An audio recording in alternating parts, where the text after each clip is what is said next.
Bonjour et bienvenue dans cette vidéo qui va vous expliquer comment enfin sortir du cercle vicieux des bonnes résolutions. Donc dans un premier temps, je vais vous expliquer pourquoi est-ce que prendre des bonnes résolutions ne marche pas. Dans un second temps, comment vous pouvez changer d'approche pour pouvoir enfin atteindre votre objectif. En fin de vidéo, je vous donnerai un truc d'auto-hypnose pour pouvoir commencer à aller dans cette direction. Alors pourquoi est-ce que prendre des bonnes résolutions, ça ne marche pas, voire pire, ça peut même démoraliser?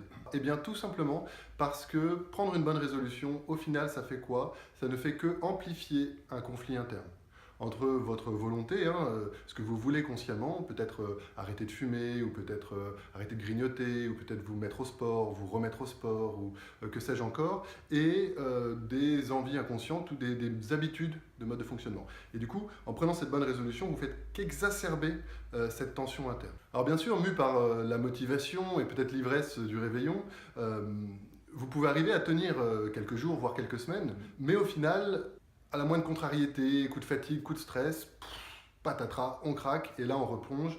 Et du coup c'est encore pire qu'avant parce que non seulement vous revenez à la case départ, mais en plus vous avez toute la culpabilité d'avoir craqué avec potentiellement l'impression que c'est une fatalité et que finalement vous n'arriverez pas à atteindre votre objectif. Mais la bonne nouvelle, c'est qu'en changeant votre approche, vous pouvez atteindre votre objectif et peut-être beaucoup plus facilement que ce que vous croyez. Alors qu'est-ce que c'est cette recette miracle pour enfin sortir du cercle vicieux, sortir de ce conflit interne? Eh bien tout simplement, c'est de cesser de diaboliser le problème. C'est de comprendre que si jamais vous avez votre comportement qui pose problème, eh bien c'est pour une bonne raison. Les gens ne fument pas pour se tuer à petit feu, ils fument souvent pour se détendre, pour se rappeler de prendre une pause, de prendre un moment pour eux.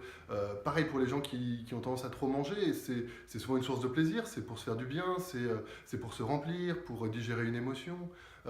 Si jamais le matin vous n'avez pas la motivation d'aller faire du sport, c'est parce que vous êtes bien sous votre couette. Et en fait, quand vous connectez avec la raison, avec l'intention positive qu'il y a derrière le problème, alors ça vous permet plus facilement de trouver de nouvelles solutions. Et l'hypnose dans tout ça, eh bien, ce sont des outils qui permettent de, je dirais, connecter avec la partie de vous qui maintenait le problème pour l'aider à trouver ces nouvelles solutions plus facilement. Alors comme promis en début de vidéo, je vais vous donner un petit truc qui vous permet de modifier votre approche par rapport à votre objectif.